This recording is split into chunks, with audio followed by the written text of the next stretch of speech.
So hello viewers, কেমন আছো তোমরা সবাই? আশা করি সবাই ভালো আছো। আজকে শ্রাবণ মাসের প্রথম সোমবার। সো এখন দুজন মিলে জল ঢালতে যাচ্ছি। চলো এখন যাওয়া যাক জল ঢালতে। কি কি নিয়েছো? পায়ে হাতটা আরাম পাচ্ছ তো? হ্যাঁ অবশ্যই বাবার কাছে যাচ্ছি। বাবার কাছে যাচ্ছ? কষ্ট তো একটু হচ্ছে না, বেশ ভালোই লাগছে। তো গাইস দেখো, আমি একা কেন পূর্ণ করব, ও একটু করুক, তাই না?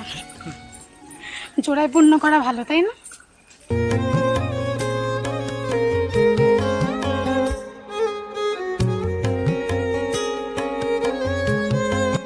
ফাইনালি জল ঢালা কমপ্লিট। কেমন লাগলো বড় আমাদের এখানে শিব মন্দিরে জল ঢাললে? খুব সুন্দর। পুরো ফাঁকা ছিল তো, শান্তিতে হলো জল ঢালতে। শান্তিতে জল ঢালতে। আজকের মতো ভিডিও এখানে শেষ। তো দেখা হচ্ছে পরবর্তী ভিডিওতে। টাটা টাটা করে দাও। চলো।